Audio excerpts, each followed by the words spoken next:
que ta grâce, seule ta grâce. Nous voulons instaurer un état de droit. Et dans un état de droit, il y a une justice indépendante. Ce n'est pas à l'individu Félix Tshisekedi de commencer à faire justice.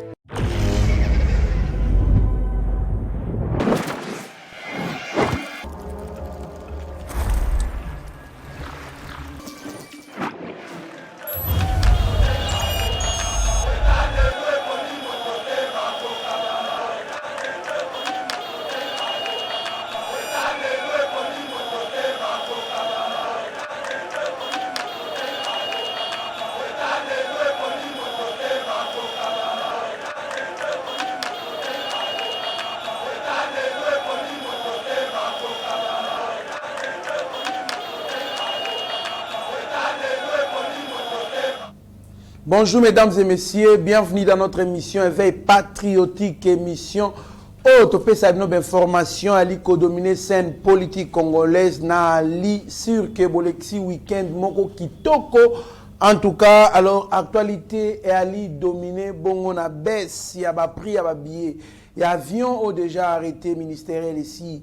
Et certifié bongo to l'appel isusu mae matali ba réaction ya ba imboka mo ebele pona baisse ya ba prix ya ba billet ya avion wana to kolobela na kati ya émission to l'appel isusu mae matali entérinement ya président ya Seni abe Donatien Chole alobi batikala kobengana ba compatriotes na bango te ou soit ba collègues na bango ba confession religieuse bongo na salté batika oboma mwinda pété ezali makambo ya lokuta qui dit vrai tokoye bango na kati ya émission to le appel sous réaction bongo ya mwana mboka moko to temps ko mona na kati ya émission oyo à propos ya kozala na président ya Seni Kassaïen na président de la République Kassaïen Ponaye. En tout cas, un Kassaïen ne peut pas diriger la CENI. Tu rappelles sous peine capitale aux deux policiers reconnus coupables na mort ou soit na assassinat ou soit na meurtre né Tokyo Bengango Bongo.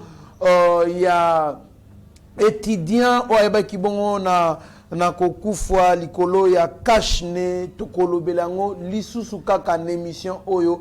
Namona mboka Benjamin mwana suka pièce contre pièce l'actualité ndek tokokota namozindo ya maenyoso na oto taisa bino mwana mboka Benjamin mwana suka mbote ndeko Trésor Kandolo mbote na balandi nyonso tu ya Yeba TV bao bazali kolanda biso partout dans le monde. Encore une fois bon début de semaine na bino nyonso tu pe kimi nzambe ingi na mbote na bino kande bolobaka oza chaîne na bino bo partager ba vidéo na biso bo s'abonner sur massivement et merci na staff nyonso tu oyo bazali na sima ba caméra kuna bisika wapi bazo sala ete po batala biso na bandako vraiment. Merci beaucoup Benjamin Mwanasuka topesi bongo merci na équipe Mobimba ya Yeba TV surtout équipe technique tomoni bongo Rabi Mokoko na ba caméra Steve Konde na réalisation. Pourquoi pas Eric Moubiala, Lipeko Sekonde Bango, Tomoni DG Shadrach Lolo na coordination. Mwana mboka, enfin, ba prix il y a ba billet avion Ekiti, Tomoni Bongo, arrêté ministériel et bana kinako Zoama, Kin Goma 193.1 $, Kin Lubumbashi 193.1 $, Kin Mbandaka 90.5 $, Kin Mbujimayi 125.8 $. Ouais, ils allaient bon échantillon. Il y a ba ville ciblée au bateau voyageur. Moi mingi mais ils allaient catégoriser na ba disons ba tronçon nyon surtout ou soit bisika nyon surtout na kati ya République démocratique du Congo. Moi mboka Benjamin Mwanasuka c'est une fiction ou une réalité? Non, c'est une réalité oyo to esa kibino que non. Ce gouvernement va travailler et le président de la République est là pour le bonheur du peuple congolais. Il n'y avait pas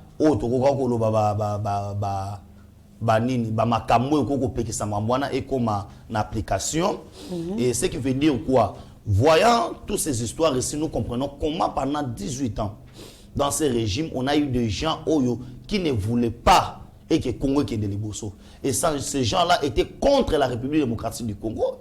Et aujourd'hui, chose faite, ils ont sous ma sapoté, c'est la réalité. Vous avez bien que auto bengi billet d'avion, ils allaient ba prix on de rokando la route ko déposer wana ko expliquer bino wana, ça veut dire mon billet oyo et l'équipe de $200 ils allaient sous ils allaient sous ils allaient réalité. Et puis parce que son excellence Félix Antoine Tshisekedi Tshilombo, il travaille pour auto bengi les social du peuple congolais. Aujourd'hui, les moyens de déplacement, ceux qui les lo ekiti, ezali na ba conséquences économiques.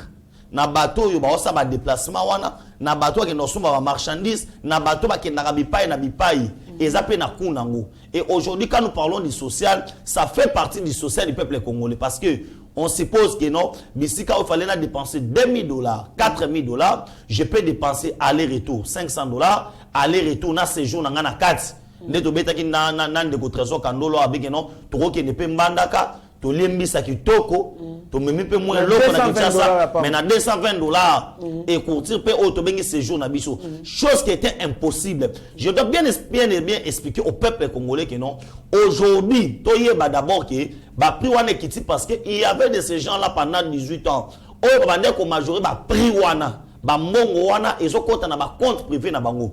Imaginez-vous ce que pisika au billet zalaki $360, mais bachango na moins de $200, ce qui fait $160 ou soit $164, $367, et zalaki mongo oyo e baneko kota na ba poche individu, ya ba individu. Maintenant si on essaie un peu de faire calcul, auto bengi une affaire ya $164 multiplié par nombre de vols oyo et par quoi RDC, on multiplie en fois nombre d'années, voyez comment ces gens-là nous ont escroqués. Voyez comment ces gens-là pendant 18 ans, ils se sont montrés méchants envers le peuple congolais. Chose oyo to accepter les sous-soutés parce que les lots oyo grâce à moi na mboka Félix Antoine Tshilombo naza pour ça ce que batusko baya les sous en défi. Oh atika ba promesse na défaut. Oh boyena boy aujourd'hui maintenant la réalité oyo ezo battre sur koyo makamunyo surtout les billets d'avion ekiti, c'est pour le bonheur du peuple congolais. Voilà pourquoi les gens qui se demandaient le peuple d'abord ezali wapi, le peuple d'abord yango wana billet d'avion ekiti. C'est ça. Merci beaucoup mon mboka, mais ba réaction ezaki moi ebele mais to sélectionner juste réaction ya mon mboka oyo. Seuls 0,3% des Congolais voyagent par avion par année, avec les rabais de 0,6% voyageront. Au bout d'un an, les transporteurs feront faillite, que l'État ne paye pas la dette intérieure. Avec cette approche socialiste des années 1930, Sama Lukonde ne dynamise pas l'économie. Il la dynamite. Mon mboka ezali bongo 7 kikuni. Donc il y a le bi ba congolais belé ba mataka na bango avion té. Donc ça n'importe à mon côté. Bon, il faut s'amouter à ma baie pour dire ça. Pourquoi je dis ça, Trésor? Aujourd'hui, quand il dit 0, autant de pourcent, hein? À quoi il aujourd'hui, ils ont sur la RDC. On les a pour nous bien fort par avion. Les a. Aujourd'hui, si auparavant, il y avait 0, oh, les chiffres, oh, moi je ne maîtrise pas, et n'a évité ce qu'il y a calculé là, wapi. Il y a des Congolais qui ont avion. Et les Congolais, tant ou près, ils ont quitté. Ce qui est trésor, pour que nous marchions à $200. Moi, je suis billet parce que billet sont 300 combien. Avec $200, qu'est-ce qu'il fera? Il y aura plus de bateaux qui vont voyager. Plus de bateaux vont voyager, plus de go pass à l'aéroport Wana. Qui par jour, ils vont voyager 50. Ils vont voyager 100. Ils vont voyager 200. Mais, qu'est-ce que c'était des autodates? Qu'est-ce que c'était des autodates? À l'autre temps, la compagnie à avion P. On va venir compliquer ils peuvent venir investir dans la RDC. Ils vont trouver que non, marché kuna, ils ont des ticotac. Parce qu'il y aura plein de monde. Ils ont un monde sur la botama. Nana mona piné avion T. Boye na misuboy. Amona oka na TV. Mais Rosalambala liboso pe mutu wana boye. Amata pa avion. Oye beza batu mususu. Banda botama. Nana kota avion T. Ezambana liboso bo eskizenga akota wese avion. et ça n'est pas malana liboso alia biloko avion pour mon ayo na sango ayo baté biloko avion balekisa mungwa batia moi pilipili belé mais ekozala pour la toute première fois mutu ya bongo ça veut dire cette kikuni aza oto bengi mutu aza na mutema mabe à part mutema mabe je ne vois pas ça parce que ce qui mbongo ya oyo kokota na caisse à l'état ezaka ko majorer ba prix ça se faire souffrir la population. Comment une initiative oyo ezali ya ko soutenir ya ko encourager ya ko pesa ngolongo na koloba que non nous acceptons bakende de l'avant. Nous acceptons que l'État congolais fasse un effort que mesure ya boye et continue. Mais un Congolais qui se permet de dire que non, ça ne va pas marcher. Vous voyez là où il y a la sorcellerie. Aujourd'hui, ton billet avion Kitty. Est-ce que c'est Fatih celle qui voyage dans l'avion? Les logos permettent un peu de temps que non, hôtel que non, Mike tu sois attends sous non, bon, moutouaya na camion, et moutouaya na vélo. À quoi t'as pas avion? Ah, tika oui. On s'en reprend. Tika oui. Au moment où tu sois pas bon, na signé salaire na collègue, na que t'as na maman na Mbujimai. Mbujimai. On s'en reprend. Aïe que non, après 3 jours, na ozonga sous na kin. Ça peut nous aider aussi nous les gens des médias. Des fois on n'arrivait pas à faire les déplacements pour faire des vrais reportages parce que les coûts étaient extrêmement autolobie. On doit réellement savoir na mandaka est-ce que l'on veut salamaki. On doit faire des reportages. Le Congo est vaste. On peut servir les gens. Ça veut dire, Steve Konde, HD, les grands génies, bisous, surtout, édition spéciale, il y a éveil patriotique, wapi, Naboudjala. Nambandara Bikoro. $90. $180 aller-retour. Voilà. On peut aller. On voit un impact sur le pays économique. Même étudier, même banani bateau rotation se déplacer tant qu'il déplace boy a qui nous ça ba recherche na zamba a qui nous ça ba boy na boy. C'est ça les mesures que nous on est en train de chercher pour esunga auto bengi mboka ya Congo. Et puis il faut que les ba marchandises oyo e yaka uniquement na avion. Voilà, ba bengi on va périssable. Cher. Périssable. Et donc ba marchandises on est à trop cher. Voilà. Parce que grâce il y a rabais, il y a transport oyo. Je pense que ça peut faciliter. Marchandises, on a trop cher et quitte. Notre trésor, quand vous dites ça peut, non, ça va faciliter. Ça peut, ça va faciliter. Quand on a pris toutes ces histoires ici, c'est parce qu'on a voulu à ce que Otobengi na combo ya social. Les gens qui nous faisaient des prix social. Ça fait partie, je répète ça, ça ici, ça fait partie du social du peuple congolais. Oyo, Fatia Sanini, a pesi yango, pour na ba congolais ba sepela. Ça c'est notre cadeau. Et vous permettre que non, tout ça c'est pour vous dire que non, il travaille.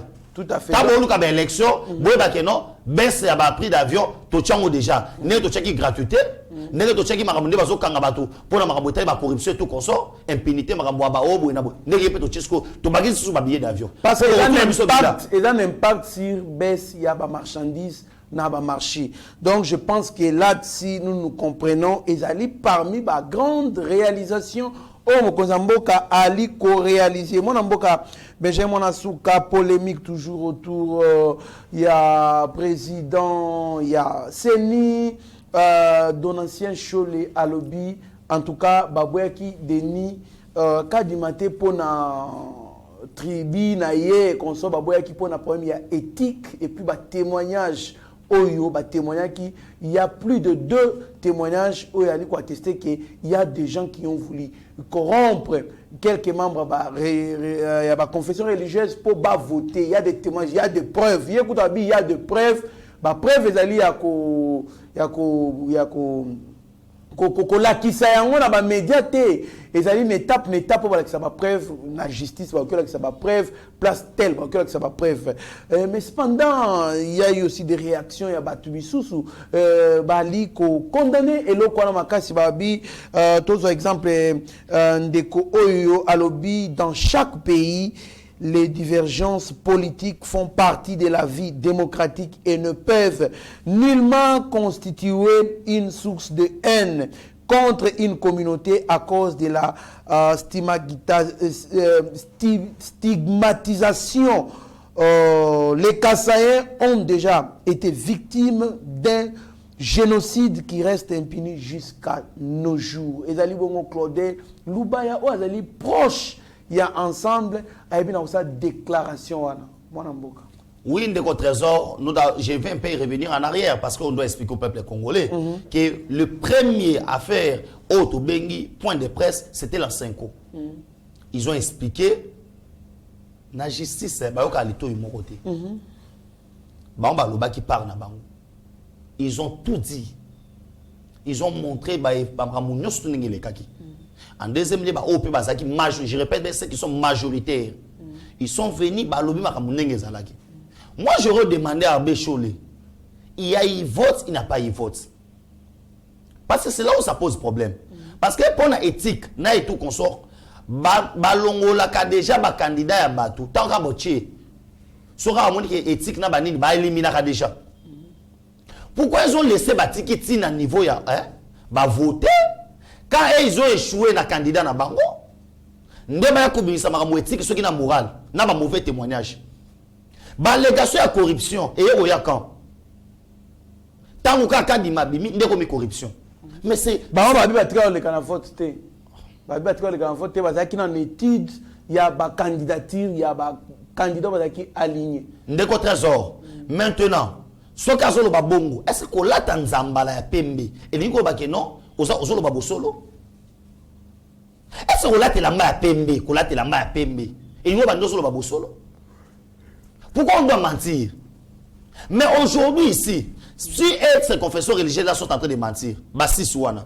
Mais on a autre bengi vidéo, il y a pasteur, autre bengi Soni Kafuta, qui avait cité le nom du cardinal Fridolin Ambongo pour dire que non.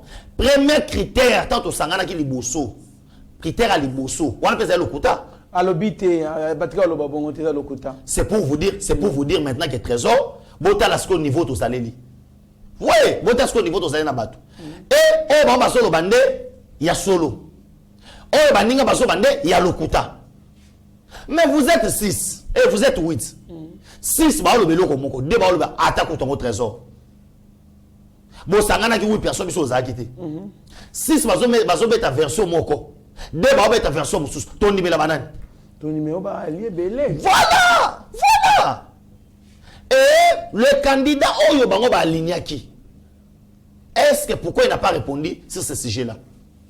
Un candidat bango ba aligné qui? Il était sur la liste Lamouka comme étant député, vrai ou faux?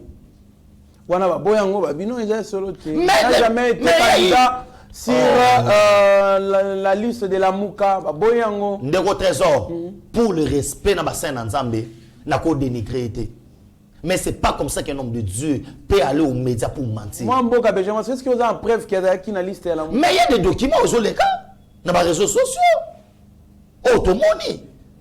On dit misanga lo konga na moni. Nandi melo konga na moni te. Et pourquoi les élections, il y a président à Seni, il faut ça les makana ba locaux ya catholique. Pourquoi il faut ça ka bango de ba passer ça? Pourquoi il faut ça pas na bango? Mais aujourd'hui, moi je pense que nous avons suffisamment passé cette étape-là. Étape pour toi nango sikoyo. Et si tu yebi na biso ki ali balingi ba kasayente, là on connaît. On a eu à chercher des histoires, on a Kassai, Massalibou. Nous connaissons tout ce qu'ils veulent faire sur les Kassai. Et tant que Claudel Loubaya déclare ceci, vous pensez qu'il peut avoir raison? Oui, il peut avoir raison parce que on ne peut pas commercialiser auto bengi tribu moroboy. Comme on a bango pamba. Moi je suis pas d'accord. Tant que monde a que non, na niveau ya bas on va ça il to déclarer. Surtout monde qui non na niveau ça va ça to déclarer. De la même manière, Bakasayen, Banekongo, Baswahili, Bangala, ils sont libres au fond de la Congo. D'ailleurs, Banekongo, tu vas présenter, Kimbangi, c'est allé plus répéter, Banekongo en majorité, tu vas présenter Denis Kadima. Voilà! C'est comme ça, c'est ça même la beauté même d'être ensemble. Les Congo, les Sangaya Batebele. On ne doit pas personnaliser. On ne doit pas chercher à Koluka non, un tribu qui bouille. Mais là où moi je ne suis pas d'accord, il y a Koluka non, Kouangana, pour Kouangana Nenenini, et l'autre, oh, ils allaient réalité. Ce qui est réel en ce moment, ils allaient que ces gens-là ne veulent pas de Denis Kadima parce que il est du même tribu, n'a chef de l'État. ne réalité ya ngwana baluka mascarade ceux qui pendenge nini. Moi je pense maintenant que non de trésor ba les ans à niveau Assemblée nationale. Pourquoi j'ai dit le niveau de l'Assemblée nationale? Parce que de trésor oye baboy président Seni azwaka auto bengi légitimité na ye ba kondima ye na Assemblée nationale nde ba kozwa comment na batini na nini lokola utaka na confession religieuse na carte de société civile. L'Assemblée nationale peut désigner, peut chercher ba composante mususu ya société civile. Ils vont trouver un président Seni et les histoires vont aller de l'avant. Merci beaucoup. En 2011, Joseph Kabila a laissé un Katangé comme lui présider la CENI. Il a corrigé cette erreur. En 2018, avec Corneille Nangaa dit Ouele pour 2023. Le président de la République, le président de la CENI ne peut pas être du Kasaï, quelle que soit sa compétence et son expertise, pour éviter que l'histoire de Ngoï Mulunda se répète. Arlette Odia, maître avocat. Benjamin Monasouka. Réaction à maître Arlette Odia. Non, maître Arlette Odia, il fallait appeler ça un article. Hein? Au moins, tu as quitté na caniveau. Ah bon? Ah oui? Parce que c'est sur base, il y a quel loco? Hein? C'est sur base de quoi? Hein? Parce que tant que non, il ne peut pas être. Ça veut dire, comme il y a un maître, il fallait appeler ça biso auto bengi. Sous basson juridique, ou article de la Constitution. Tout ce qui est loi de la République et le bac est article nango président à Seni à cause de la président assemblée à cause de même tribute la président de la République. Il faut un document. Pour nous trouver comment niveau c'est bon. Parce que si réellement ils ont bon après ça un article, on demande que ce sont des gens oyo hein tant mususu et l'autre manière qu'on luka. Tant que tu sur pour ce bandar au Luka. Tant que tu c'est pourquoi il faut chercher occasion où je dois parler de n'importe quoi. Pour bailler au kanga. Pour battre un peu comme on a, noter comme on a. Parce que ça n'a pas de sens. À expliquer un bon article de la Constitution. C'est là où il y a sa maîtresse. Après ce article. Bon, alors, pour un thème, Mulunda, ça va dérapage, moko. Il y a Kokote la Kabila Makasi aujourd'hui, il s'est fait presque un défenseur de Kabila ouvertement. Il y a un Likolobaki, ce qui, puisque nous avons Katangé comme Kabila, ce qui les lots présente ce qui est Azali du Kasaï, présent Seni du Kasaï, on pourra vivre la même erreur selon elle. Arlette Odiazalaka na bon moui, akufakate, tant que Basiaka Ngouy Mulunda. Point de Obama Kambouanate. Aujourd'hui, les lots oyo. Est-ce qu'on peut, me situer, me dire que non? S'il est du Kasaï automatiquement, Azan Deko, il y a chef de l'État. Tu peux publier comme chef de l'État. Ça n'a pas de sens. Ça n'a pas de sens. Pourquoi seulement Kadimate pour Azan Kasaï? C'est ça la réponse. Ngambo Kadimazui les lots oyo parce qu'il est du Kasaï. Azala mutu amabe, azala mutu nini, mazara kasayente, bacha règle bon. Si les règles de jeu sont comme ça, on accepte. Bacha ces règles bon. Balba que non désormais, qui peut savoir une loi, ou il que non désormais, pour mutu ako ma présence Seni, il ne peut pas être na auto bengi province moko na chef de l'État ou azali en fonction. Comme ça, tout est bayango. Comment on doit chercher les échappatoires? Maman Odia, aux alliés clairs, aux amoutés mamabe. Ou les amoutés mamabe, ma bosso lobiso wana. Parce que à part ça, non moi le bosso le baté. Aux on pas, mon bosso le carassa le moro boué pour moi monnaie que non à zongi ce qui pendengani. Mais je te dis clairement de côté trésor, ça n'a pas de sens. Si c'est Kadima qui a remporté, la majorité a voté, l'Assemblée nationale attend comme on a. Si ça ne marche pas comme ça, bazwa auto bengi ba élection wana. Ba pesa ngo ipa ya batusu ya société civile. Ba désigner président Seni. Moi je répète. Ah, ou abozo tia batan et belé pour désigner auto bengi président Seni na ba membre ya bureau. Ce qui glisse mais na mboko yo et cause la bino ba responsable.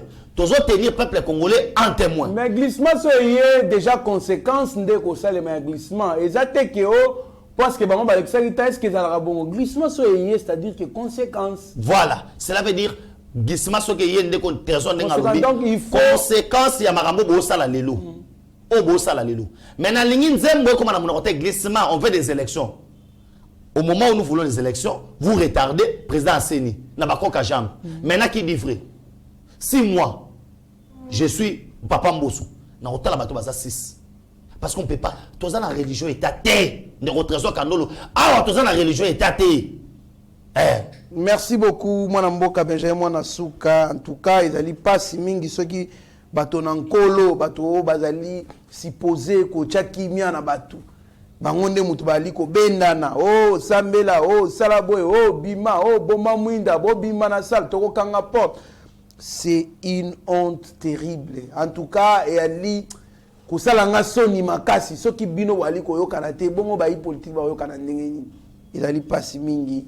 Kotala makambo bali ko le karamboka na biso vous allez ko refléter image ya Yesu Kristo wali ko ndiminate image ya Nzambe te Nzamba linga division te Nzamba linga bomoko mais bino wali bomoko yali pasi mingi moi mboka Benjamin to komo chité mission na biso bilan de l'état du siège est négatif à la suite de détournement des fonds. Nous avons une bonne armée mais les commandants sont mauvais.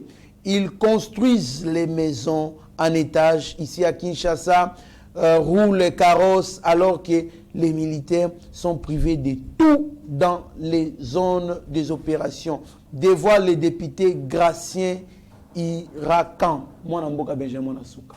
Oui, trésor. Négatif. Des trésors, je vais d'abord dire à ces députés-là, bilan est négatif par rapport à quel régime? C'est là où on doit se demander. C'est par rapport à quel régime? Parce que moi, j'ai les rapports ici, rapport Mamping. Oh, ils ont là qui ça va meurtre. Ils ont là qui ça va massacre. Oh, et salement. Maintenant, ce bilan-là est négatif par rapport à quel régime? Le bilan est négatif par rapport à la prise de pouvoir à Nani. État de siège aujourd'hui. Toutes les vérités au bisoto yebilelo. Tu veux pas qu'il y a Est-ce qu'on savait que dans ces pays, l'État déboursé, Otobengi, Bamongo et Rufuta, Soda, plus de 21 000 hommes, et qui n'a souka nango, Tokutani Kakana, Otobengi, 5 000 hommes de Bafuta mi solo, to 10 000 hommes effectifs. Est-ce qu'il y a un régime au Tsukoleka? On pouvait arrêter des officiers parce qu'ils ont détourné l'argent. Et ça bon côté. Mais pour vous dire que non, le bilan est négatif. Aujourd'hui, le nombre de morts. Oh, bazo kufana est. Et ça n'est pas salaki. Aujourd'hui, est-ce que le triangle, triangle de la mort, ou triangle de boy, et ça c'est pour vous dire que non, et ça purement du mensonge. Et que le plus grand problème est d'aller de trésor, il n'y a pas d'antenne. Ces gens-là, ils ont besoin de déclarer parce que ça la coupe à minerai. Et aujourd'hui, on a bouché les trous partout au yo-yo, coupe à minerai, et kokaki kozala. Et voyant que non, ils sont incapables, il y a continuer le trafic na bango. Nesikoyo, awasko ba komi que non, bilan négatif, bilan zaliboy. L'état de siège est koko bati, kimia et kotsuka. Ba officier ba otanga wana. Mais c'est Adolphe Muzito qui est responsable. S'il y a aussi aujourd'hui infiltration, narata armée na biso. C'est ba Adolphe Muzito. Infiltration est quand on a commencé ces histoires de brassage, mixage, brassage, mixage, on prend maintenant les officiers. Oh, il y a un grade de oh, il y a banité. Parce que dans la rébellion Zarani, Moutoro la Moukanaton, on est Joseph Kabila la Moukanaton, à comment maman général major. Vous comprenez? Na armée na rébellion Zarabongo. Mais ces gens-là venaient maintenant, na ba grade na bangoana. Quand on faisait les brassages na nini, ba sangani ka bongo, na mixage wana. Ils se retrouvaient na ba échelon à miner à l'État. C'est pour vous dire quoi de votre trésor. Nous connaissons les responsables de Makamouana. On ne doit pas prendre Makamou Oyo. Il y a salité à la balle de Biso. État de chaise. Tu toro. Population. Mamor Bagilobana Est. Akena Est qui nous a déclaration. Bon. Merci beaucoup. D'abord, vous de votre trésor. Batouya Est. Mamor Bibou. Ce qui a été l'élection. Bon, ça, non, nous, côté Nabino. Pour moi, qui m'a dit Zouana, Bazabena pour ça, va conserver en vous. Et va conserver en ennemi. Le commandant suprême lui-même, azali otolobi na misu likolo ya lisu likolo ma mwesa na este yo na tango ya Kabila ba okaka ba officier non ba détourner mon FARDC ba okaka bango oh botika mabwa lokuta ko arrêtez kozana haine. Aimons notre pays. Quand il y a quelque chose de positif, applaudissons, cherchons que le roi est de l'avant. Que par contre, le moment le kuta. Et ça, on le kuta. Merci beaucoup, Benjamin Assouka. La dernière question. Poto 6 en émission, Oyo, c'est sur la peine capitale aux 2 policiers. Au Baïbaki Nagoboma, étudiants, Oyo, Adaki en plein exercice, ou soit TP Nabango, na faculté à lettres, Kuna Basaka, souvent ma cinéma, mon ça. Cinéma et théâtre, Nazaki na cache nete. Excusez-moi. Il s'est fait que Nakobenda Nana, il a Zaki Masasi Pebe na Okufa. Ba policier mi balana bazui peine de mort. C'est-à-dire, bon, peine de mort jadis, mais peine capitale. La peine capitale, donc la peine de perpétuité. Donc, ba koleki samikolo, o etikali, na bomo enango, na bango, na boloko. Réaction na yo, est-ce que acte wana ekoki côté ya ba policier de sorte que ba ebagana ko salaka ba biloko bongo te surtout ba te ya bango de sorte que tango zaina munduki ya ba ke munduki ezali na tina na yango ezali te pona ko boma ba civil bien au contraire bango bazali pona ko sécuriser ba civil na biloko na bango réaction na yo. Oui, ndeko trésor réaction na ngai ezali que c'est ça même l'état des droits. Et aujourd'hui l'état des droits au to bengi il y a moi Mboka Félix Tshisekedi Tshilombo, c'est pour parce que la justice soulage. Je pense que par famille wana il serait disparu.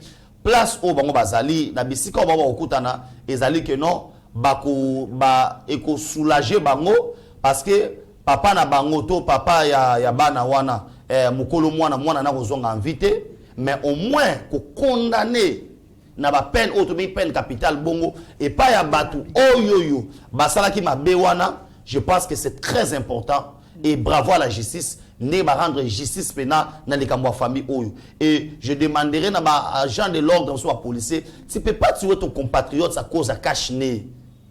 Eza maté webisi mutu ke non soko za na ngote o lati boena boye. Boko zo na ndenge mo kimia. Et puis je demanderai tous les policiers vont autant na ba minduki au mona mutu autant na minduki. C'est pas comme ça qu'on marche avec les armes de feu autant bolaka na ngoba arme bisika boy na boy. Voilà ce que le oyoyo les kamo comme les biso mais coup de chapeau na justice ne ba rendre justice kambwana. Merci beaucoup mon amboka Benjamin Assouka. Avant aussi cette émission Abisso Abigail Kilungu na Mike Chiswara bakita kibo na terrain kokutana bayi ONG bakena osa action nabango ONG les amis de maman Denise Nyakero. Alors tolanda image wana oyo Steve Kona ali proposer c'est bon tokutana sim. Balandinyo so balanda Kayeba TV à travers le monde bipa yuapi vraiment bozwa kabiso na kati ya émission na bino ya éco-politique place otolobela kabino toujours makambo matali la politique ya mboka na biso ya République démocratique du Congo lelo Yeba TV a quitté vraiment na Kingasani ya Suka na hôpital Boyambi place où les amis de la première dame de la République madame Denise Nyakero baye bongo ko sala ndenge tolobaka geste oza geste humanitaire baye ko résoudre quelques problèmes ya bande ko na biso ba malade o bakangami awa na kati hôpital oyo ndenge biso tozaka toujours wana prête pour vous donner des informations vraies et surtout à la source toyé ensemble na caméraman na biso kota la bongo acte o baye ko sala na kati nsi oyo bolanda bongo tokuta na sima kombo nanga Nita fana avenue Matuba tukuti wa hôpital Boyambi vous savez déjà combien de jours ngana sali 2 semaines na sali 2 semaines na bandana kanga maki à hôpital po na mbongo 60 000 francs mais lelo nzamba sungi bayo futela ngambongo 60 000 francs na sepeli makasi makao mama asali na sepeli pena na esengo makasi ndenge mama asali abimiseli ngambongo 60 000 francs ndinji sanga jabuni wa mama wetu mama ngasangi bikola che mwana mwali ba mema kukwambila to mama wani mema nzamba kubenesha mwabuju wewe mbote mama mbote tokoyi koyeba kombo na yo za nani pe ovandi wapi ya mboka to ya ndako kombo mobimba kombo ka nyonso yo pesa ngele eyume Véronique ngele elumbe Véronique eyume Véronique oza à hôpital banda combien de jours na ça 3 semaines ozaki na problème nini na boteki na kaya mabe matrice pasuke ngai tangu na ye papa ayambi ngai vraiment aza papa boyambi ayambi nga malamu a traiter nga na mbongo na ye awele na molimo na ngai après ça va ko traiter ngai mbongo ya kawatre oyo nde na pasukaki na mbongo ya maternité nde esalaki 150 000 francs. Sikoyo lelo les amis ya Maman Denise Nyakero bakiti awa baye ko résoudre problème na yo. Message na yo eza nini à l'égard ya première dame ou vraiment asungi onaka oyo zaki nango. Vraiment napesi ye merci pour aza maman malamu, maman boboto. Atali pasi na ngai nde nakangami na hôpital andima ya obimisa ngai napesi ye vraiment merci nzamba pambola na musanga bikola ti Maman Denise musoma mo hôpital mwezi 2 semaines bama ko tifuni makuta mema kwa toka na mo hôpital toka ndi mumana ndi mwele merci wa buni. Merci na yo ko remercier pona prochainement asa kaka pona yo to et ça la pona batu nyos na bantu bonse bato vuna bato dinabo awali bantu bonse bato dinabo aiza bitia nzambe amubenesha bya bakise biko kwa yo vandi wapi na vani na campagne merci beaucoup maman mbote maman nazoyebisa bino nde nakangame na hôpital na bana na boti na ka ya bien te na boti na césarienne bana mibale en tout cas ta moko ya bien te bino bosunga ngai ataka atalaka mama azala na susi ya bana yo kelanga makaka pona bima na hôpital na bana na sengo ka pona moni bato awa yango na yebisi yo posunga ngai pona bana oyo bana bafana na hôpital te ka etaka yo mama yo zala musungi ya bana yo zala musungi ya libota mama yo zala musungi ya bana yo sunganga na bana o bafana boye na hôpitalite. Ngani nazali docteur Mayo responsable ya centre médical Boyambi. Voilà, les amis de la première dame Denise Nyakero, baye awa ko rendre bino visite et par rapport à visite na bango ba régulariser quelques factures ya ba malade na kati ya centre de santé. Yo en tant que responsable ya Sika Oyo impression à les abonnés. D'abord na remercier maman na oyo a raisonné pour na centre médical Boyambi. Biso tozala eta na idée wana te. Alors to sepeli ma to guzong sa lisusu mapambole pa maman pour lobi nango a continuer ka osala boy. To ko yeba centre de santé Boyambi eza wapi o na kati ya Kinshasa to ba ko substituer yango wapi. Centre médical Boyambi eza sur avenue Matuba numéro 29. Na quartier nini, commune nini? Na Kingasani alors na commune ya Gimbanseki. Voilà, merci beaucoup Madame Boka. Ok, Nazali, président, il y a plateforme, il y a association Les Amis de la Première Dame Denise Tshisekedi. Awa biso toye na kati ya hôpital. Toye ko tala bande kona biso o baboti, bato maladi o bazana kati ya ba hôpital comme ezalaka ba action na biso to salaka yango wana toyaki poto ya ko libérer bango na kati ya ba hôpital. Ba vandi na hôpital bazangi ba facture toye poto ya ko libérer bango na kati ya ba hôpital. Association, ils ont première action pour ça la taux de ja, vous allez en habitude il y a aussi la action. Non, association na biso ça la déjà ba action. To utaki susu ko sala action mosusu na ba orphelin. To kenda ko tsala bana bitike, to tikela ki bango biloko kolia. Na ba mama 3e âge, donc toza na musala ebele tozo sala pona petit peuple na biso bazo souffrir. Siko financement bozo kayango ndenge nini, bozo évoluer ndenge nini na kati association na bino. Non, association na biso tozo évoluer na ba bien privé na biso, ba propre moyen na biso. Nde tozo utiliser na kati association na biso pona bato yo bazana kati ya ba difficulté. Bozo so financement pas première dame te. Non, première dame a zo pesa financement na te. Dans un premier temps, eza ba moyen de bord. Tozo salela na kati association na biso. Soki bolingo c'est peut-être lisungi message na mino ko s'adresser na bato pona bozo peut-être ba financement ba aide aux tapé de part et d'autre message na ko zani par rapport na yango. Bon, message to ko ko pesa na bato baza musika ba bazo landa ndenge tozo sala ba action na biso oyo amoni ke no bandeko bazo sala musala ya ko aider bato yo baza bazangi moyen ya ko bima na ba hôpital bato maladi bavandi na ba hôpital akoki pe ko intéresser biso toza na plateforme na biso ya association na biso ya les amis de la première dame mutu nyonso akoya na aide tokoyamba ye sans problème. Siège eza wapi?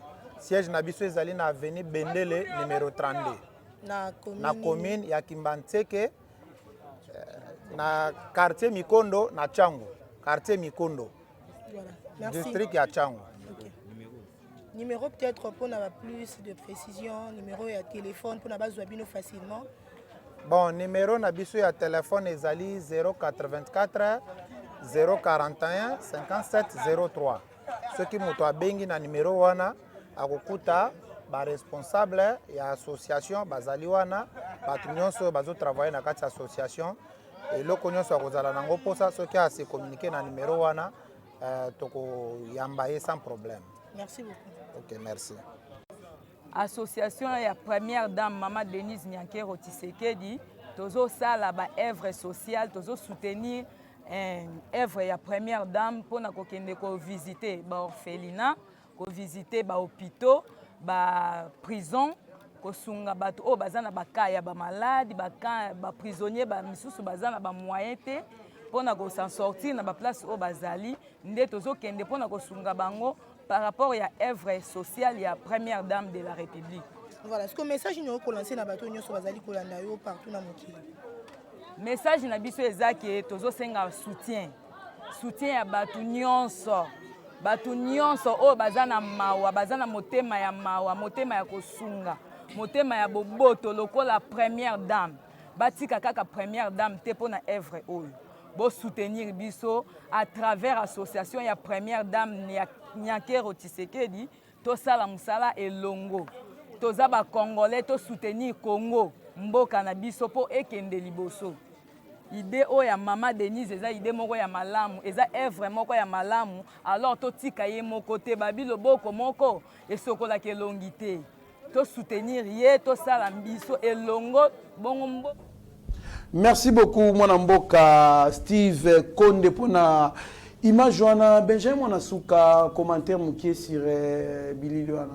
Bon, vraiment ezali initiative à bien soutenir pour gouvernement akoyi ko sala no surtout ye mokote et za bat musupe bazana libanda mboka bat musupe za kata gouvernement o ba ko sunga ba na ba o to bengi ba privé na ba bien na bango maintenant su canal o ya oleka pour na ko distribuer biloko wana ezalité ndenge ba ndeko ya les amis de Maman Denise basali yango cela veut dire ba ope bazana ba moyens ceux qui peuvent soutenir ba ko contacter batouana pe bango pe les amis de Maman Denise à leur tour ba ko kabola pe pour talaka vie ba moyens ali limité mais c'est une initiative oyo ya ko soutenir les amalamu. Merci beaucoup to komi na sous émission na biso merci na batunyo so balanda kibiso merci na Sami MTC monsieur Zéphie Lomele monsieur Francis Kamanda monsieur Guilhem Pinda merci beaucoup na batunyo so tout balanda biso bozali tellement ébélé donc so binatanga ba kombo donc